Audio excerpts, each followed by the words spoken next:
తిరుపతి గ్రామదేవత తాతయ్యగుంట గంగమ్మ అమ్మవారి జాతర ప్రతి ఏటా మే నెలలో నిర్వహిస్తారు.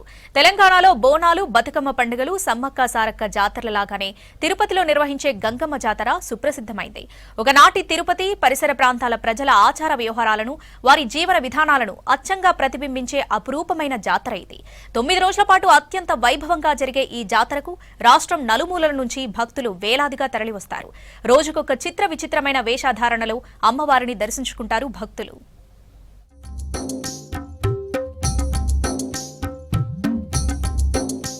పురాణ వైశిష్టం కలిగిన ఆలయాలకు నెలవు చిత్తూరు జిల్లా. గ్రామదేవతలను ఆరాధించే ఆచారం కలిగిన ప్రాంతం కూడా ద్రావిడమే. దేశంలో ఎక్కడా లేని విధంగా తిట్ల దండకంతో బూతులు తిడుతూ వైభవంగా జరుపుకునే పండుగే తిరుపతి తాతయ్య గుంట గంగమ్మ జాతర. రాష్ట్రంలో ఎన్నో గంగమ్మ జాతరలు చూసి ఉంటాం, కానీ తిరుపతి తాతయ్య గుంట గంగమ్మ జాతర ఎంతో ఫేమస్. దక్షిణాది నుంచి భారీ స్థాయిలో భక్తులు పాల్గొనే పండుగ ఈ గంగమ్మ జాతర. ఇదేం ఇప్పటి నుంచి వచ్చిన ఆచారం ఏమీ కాదు. దాదాపు 1000 ఏళ్ల పూర్వం నాటి నుంచి ఆనవాయితీగా వస్తున్న ఆచారం. ఈ జాతర ఒక్క రోజులో ముగిసేది కాదు. 9 రోజుల పాటు సాగే ఈ జాతర తిరుపతి వాసులు ఎంతో ప్రత్యేకంగా జరుపుకుంటారు. ఒక్కో రోజు ఒక్కో వేషధారంలో భక్తులు ఆలయానికి రావడం విశేషం.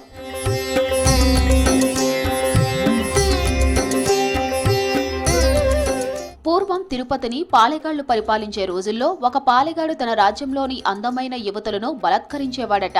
కొత్తగా పెళ్లైన వధువులంతా మొదటి రాత్రి తనతో గడపాలంటూ ఆంక్షలు విధించాడట. ఈ పాలెగాడిని అంతమొందించి స్త్రీజాతిని రక్షించేందుకు జగన్మాత తిరుపతికి 2 కిలోమీటర్ల దూరంలోని అవిలాల గ్రామంలో కైకాల కులంలో గంగమ్మగా జన్మించిందని భావిస్తారు భక్తులు. యుక్త వయసుకొచ్చిన గంగమ్మపై యథావిధిగా పాలెగాడి కన్నుపడి ఆమెని బలాత్కరించబోవడంతో గంగమ్మ తన విశ్వరూపాన్ని ప్రదర్శించిందని పురాణాలు చెబుతున్నాయి. తనను అంతమొందించేందుకు అవతరించిన పరాశక్తే గంగమ్మ అని తెలుసుకున్న పాలెగాడు పారిపోయి దాక్కున్నాడు.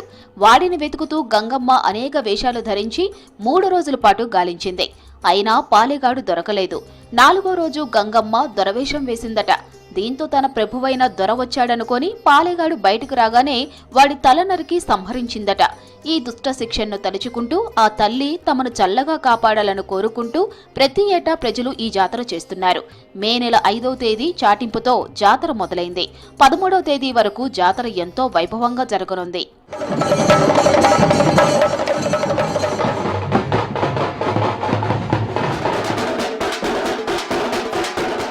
తమిళ సంప్రదాయం ప్రకారం చిత్ర నెల చివరి మంగళవారం రోజున చాటింపు జరుగుతుంది.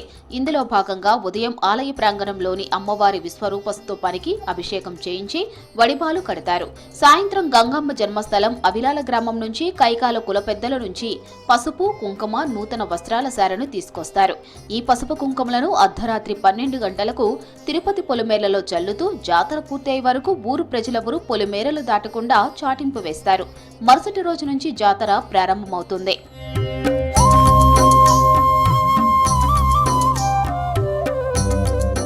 అలనాడు పాలెగాన్ని వధించేందుకు గంగమ్మ అనేక వేషాలు వేసినట్టు భక్తులు కూడా రకరకాల వేషాలు ధరిస్తారు. ఈ క్రమంలో మొదటి రోజున బైరాగి వేషం వేస్తారు. కామాన్ని జయించడానికి గుర్తుగానే ఆనాడు గంగమ్మ తల్లి ఈ బైరాగ వేషం వేసిందని భక్తుల నమ్మకం.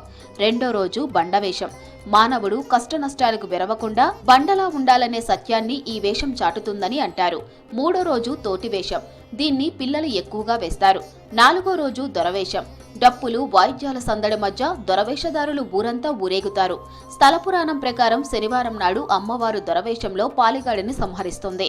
4వ రోజున పాలెగాడిని సంహరించిన గంగమ్మ 5వ రోజున మాతంగి రూపు ధరించి పాలెగాడి ఇంటికి వెళ్లి దుఃఖంలో ఉన్న ఆయన భార్యను ఓదారుస్తుందట. జనన మరణాలు సాధారణమే అంటూ ఆమెకు ధైర్య వాచకాలు చెబుతుందట. దీనిని గుర్తు చేసుకుంటూ భక్తులు ఆదివారం నాడు మాతంగి వేషాలు వేస్తారు. ఆ రోజు సున్నప్ప కుండల వేషం వేస్తారు. 7వ రోజున జాతరలో భాగంగా సప్పరాల ఉత్సవం జరుగుతుంది. గోపురాన్ని పోలిన సప్పరాలను వెదురు పద్దలతో తయారు చేసి వాటిని శరీరంపై నిలబెట్టుకుంటారు. అదే రోజున కైకాల కులస్తులు పేరంటాల వేషం వేస్తారు. ఇక చివరి రోజున అత్యంత ప్రధానమైన ఘట్టం విశ్వరూప దర్శనం ఉంటుంది. జాతర మొదలైన రోజు నుంచి దీనికోసమే భక్తులు 1000 కళ్లతో ఎదురు చూస్తారు. మే 13వ తేదీ బుధవారం తెల్లవారుజామున 4 గంటలకు జరిగే ఈ విశ్వరూప దర్శనం కోసం వేలాది మంది భక్తులు మంగళవారం రాత్రి నుంచే పడిగాపులు కాస్తారు.